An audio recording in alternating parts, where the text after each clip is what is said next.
Today I'm making a start on the flooring of the van, and I'm going to be using these, which is a laminate flooring, just stuff you normally get in the house. I've been gifted these, someone had a few left and I'm hoping it'll be enough to do this section. I also bought this a while ago when I was doing the flooring on my boat, and you don't really need to use that, but because I've got these runners, which I really don't want to dig out, it would be a massive amount of work, I'm going to use these to try to flatten it off. I'm going to see how it is just covering them up, and if not I'm going to cut sections out so it leaves those bits open. But I'm going to make a start and see how it clicks together. This is the kitchen unit framework I've made. I'm going to offer it up to the van while I'm doing the flooring. So obviously don't need to floor underneath where the units are going to be. And the bottom part here, I'm going to have a sliding door made from pallet wood.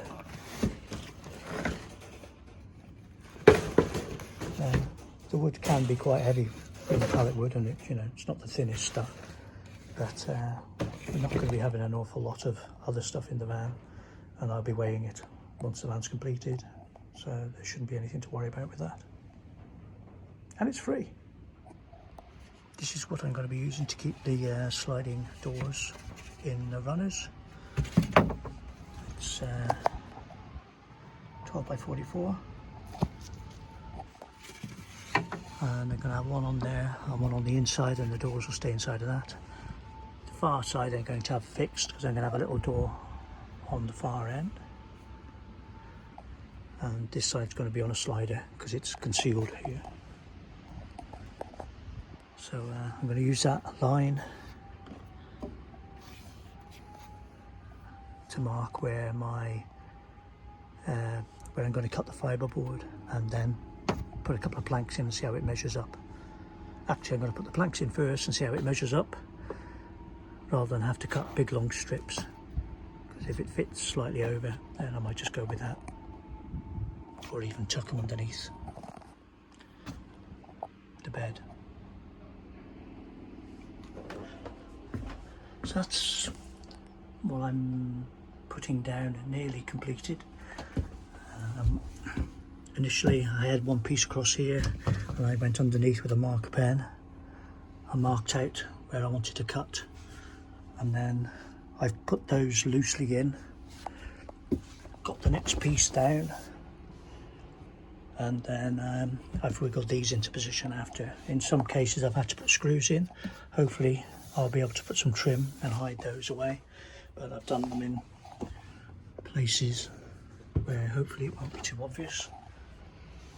These will be underneath the kitchen unit cupboard, and this gap here I'm not going to do. I'll try and put some on the end, but I'm not going to put any here because this is underneath the bed area. It's going to be cupboards. So I'm going to trim the edge of the green off, and I'll put a few more screws in hidden areas to help keep it down.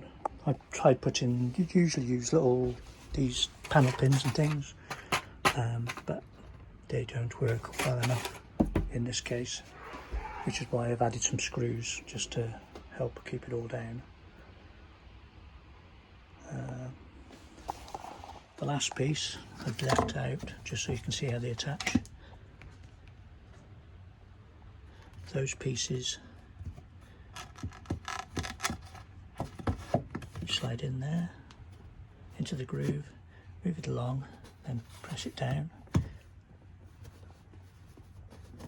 and then give it a tap there, and it sort of clips in place, holds it down long enough for you to fix it down properly. So, quite happy with that. I'll get the bed back in and see how it all lines up. Okay, that's the bed back in, and I've started with the cupboards.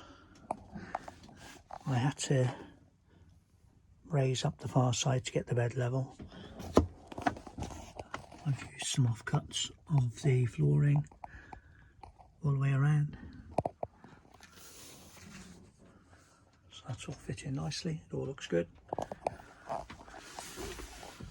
And that's the start of fitting the cover units. The door slides.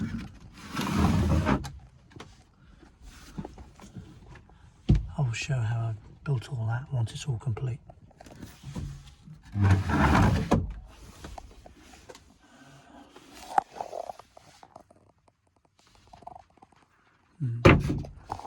Start doing something with the tabletop now.